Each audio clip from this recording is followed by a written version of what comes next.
All right, so I'm on page 15 in your packet. We're going to look at compound volume. And when you look at these shapes, you have to think about what actual figures are there. So we have half of a sphere, that's called a hemisphere, and we also have a cone. So what we're going to have to do is find the volume of both and then add them together to find out the total volume. So the volume of a sphere is 4/3 pi r cubed. So for this problem, we're going to have 4/3 pi times 4 cubed. And so in the calculator, I'm going to enter in n over d, 4/3 pi, and then 4 to the third power. And I get something crazy, but I can hit double arrow, which gives me 268.08. The problem is, though, is that formula is for an entire sphere, and we don't have an entire sphere. So you're going to have to remember to divide by 2. And that's usually where people mess up, is they forget to divide by 2. So when I divide by 2, I get the 134.04. All right, so I'm just rounding to 2 decimal places. All right, so that's the volume of just this top piece. Now I have to do the same thing with the cone, and so the cone formula is 1/3 pi r squared h. So I'm going to have 1/3 pi. My radius is still 4, and my height of the cone is 10. All right, so when I put that in my calculator, I'm going to have n over d, 1/3 pi, 4 squared, and then a 10. And I get something weird. That's okay. We're going to convert everything to decimals. So obviously this is more exact, but for the purpose of what we're doing, since we're going to be adding them anyways, we're going to go ahead and convert it to a decimal. So I get 167.55. All right, now that's not my final answer, okay? This is the volume of my hemisphere. This is the volume of my cone. But because we need both of those volumes together, we're going to add them together. So 134.04 plus 167.55. And that's going to give us the total volume. So 134.04 plus 167.55 gives me 301.59. So 301.59, it's in centimeters, and since we're talking about volume, it's cubic centimeters. So the answer to that is 301.59 cubic centimeters for the volume. All right, so let's look at the second one. All right, so with this one, again, we have a hemisphere, and you're going to notice that this 12 does not represent the radius. That's going all the way across. So that means the radius would have to be 6. All right, so when I do my math, I'm going to use the radius of 6. So I'm going to have 4/3 pi times 6 cubed.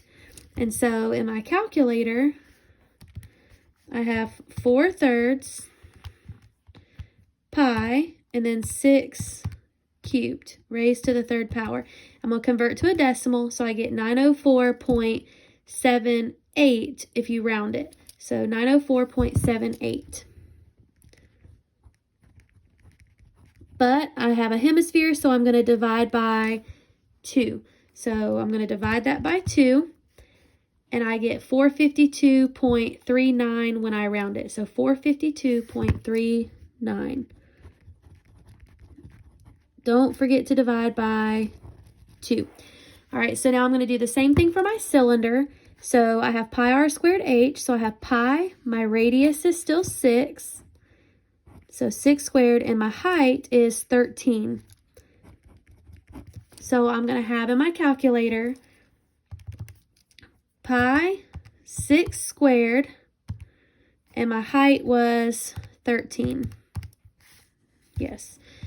All right, so I'm going to hit double arrow, and I get 1470.27 if I round it.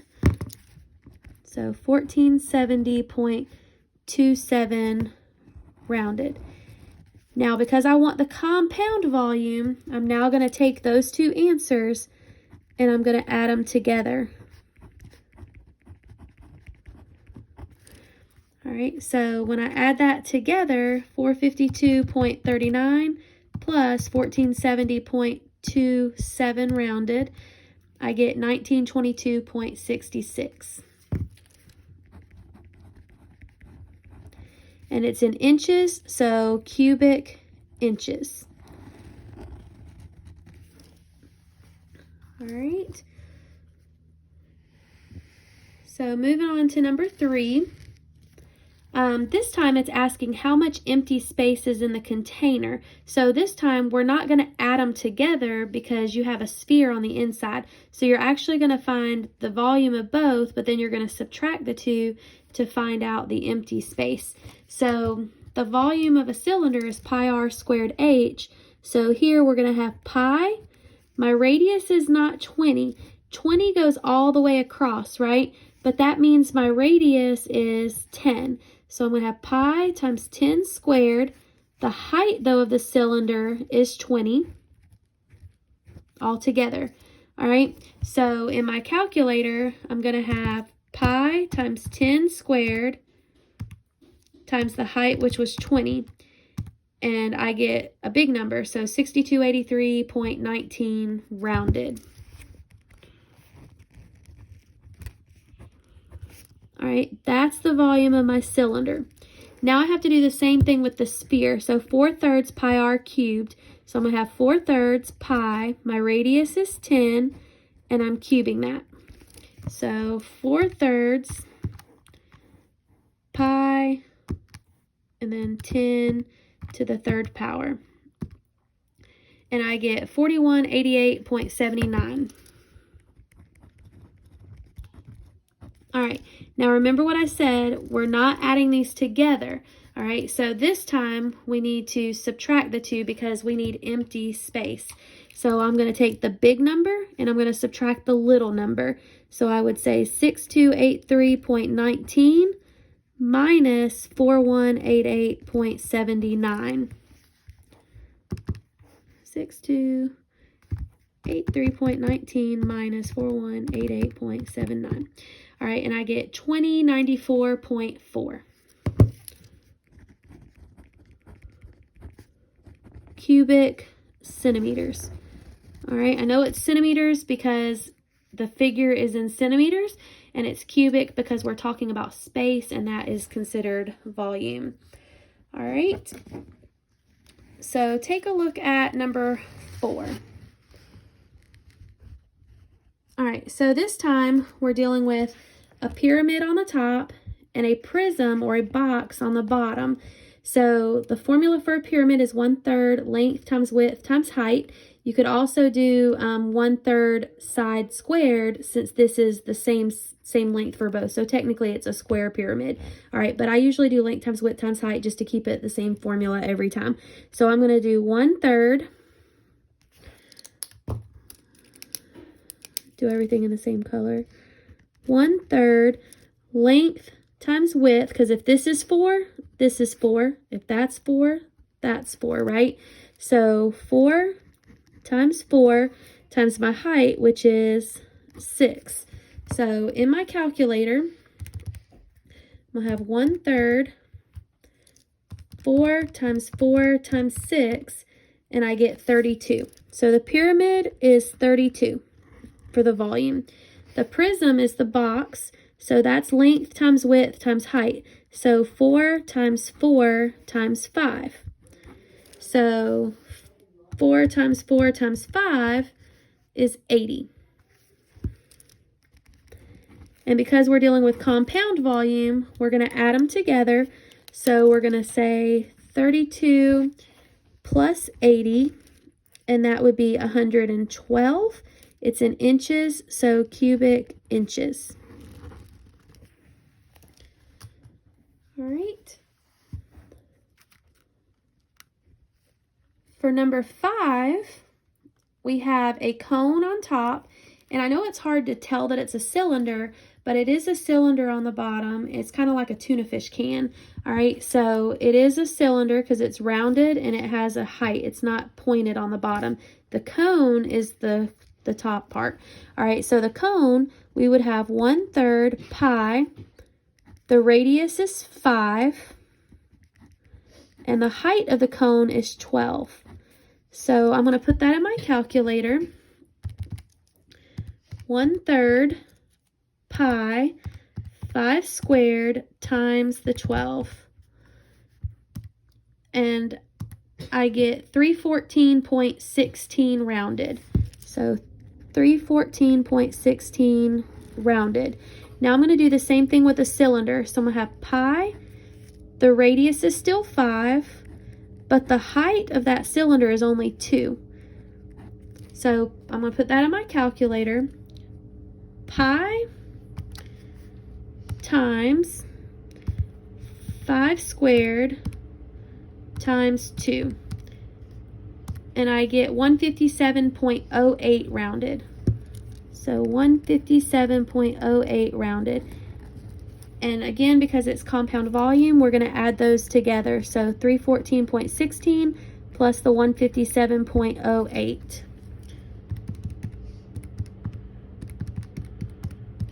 All right, and I get 471.24. It's in centimeters, so cubic centimeters. All right.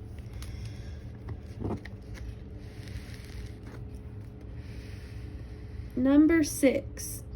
All right, with number 6, we have a cone on top and we have a cylinder on the bottom.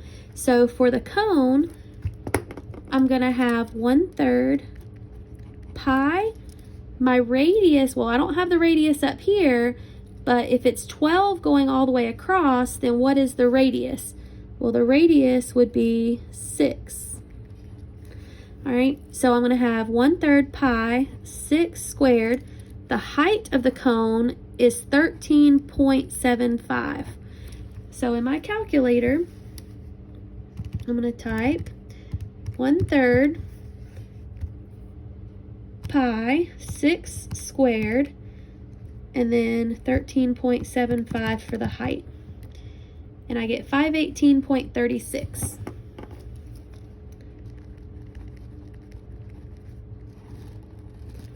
All right, and then my cylinder, I have pi 6 squared. The height of the cylinder is 50. So I'm going to have pi times 6 squared times 50. And I get a big number. So 5654. Whoops. 0.87 if I round it.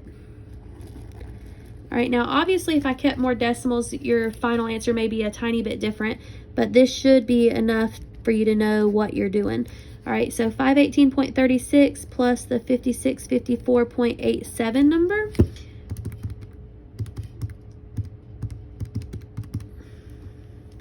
And I got 6173, whoops, 0.23. Everything's in meters, so cubic meters.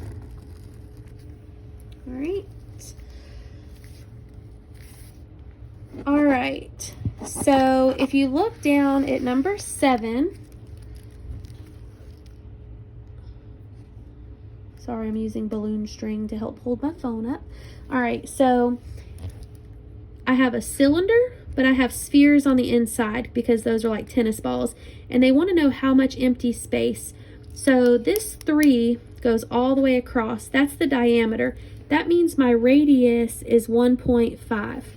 All right, so when I find this volume of the whole cylinder, I'm going to have pi 1.5 squared, and then the height, I was like, oh no, I forgot the height, but I actually didn't. So if this is 3 across, right, the diameter is 3, that means then this sphere is also 3 across, right? So not only is the sphere 3 across this way, it's also 3 across this way, right? So, and there's 3 spheres inside of it. So that means the whole height is 9 inches. So the height is 9 inches. So I'm going to put a 9 right here. All right, so when I put that in my calculator, I have pi 1.5 squared times 9. So the volume of my cylinder is 63.62 rounded. That's just the cylinder. And then I have to find the volume of each sphere. So 4/3 pi, my radius of each sphere, remember 3 is the diameter, so the radius is 1.5, and I'm cubing it. So 4/3 pi 1.5 to the third power, and I get 14.14. Now don't forget, that's for one sphere. So 3 spheres, I'm just going to multiply that answer by 3, gives me 42.41. All right, that's for all 3 spheres. So now I want to find the empty space. So remember, we're going to do big minus little. So I'm going to put 63.62 minus 42.41.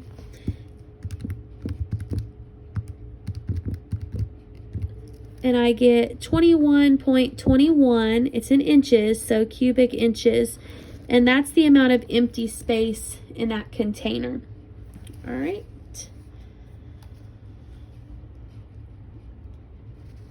All right, so the last example, number 8, we're finding the volume of a building. So this kind of reminds me sort of a barn. All right, and we have 2 shapes. We have a prism on the bottom. It's like a box.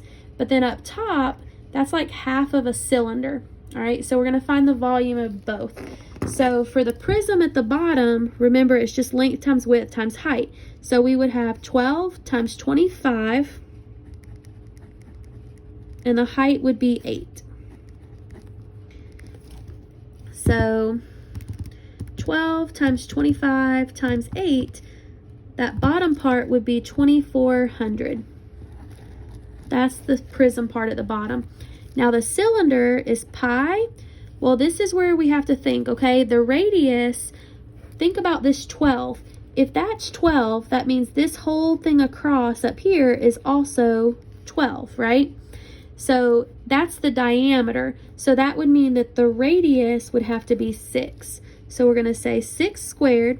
And now we need the height. And we're not talking about this way height. Think about this cylinder. It's kind of like a Pringles can. If you put that in your pantry or something, you would sit it on the flat part, right? And so the bottom of the Pringles can. So this part would technically be the height of that cylinder, like if you actually stood it up. So if this is 25, then this is also 25. All right, so the height is 25. So we're going to have pi 6 squared times 25, since that's the height. Oops. And we get 228.27.43.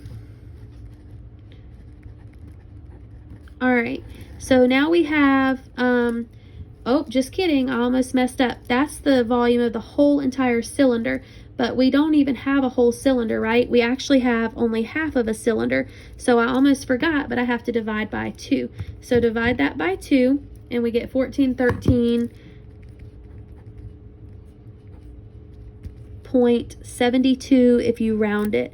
So hopefully you can see how easy it would be to kind of really screw that up. All right, so we're going to combine the volume of the base part of this building. So that is 2400.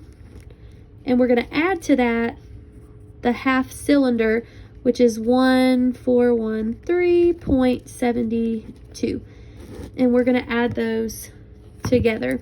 So 3813.72, and it's in feet, so cubic feet. All right, so those are the examples for compound volume. So now you're going to try all the problems on page 16.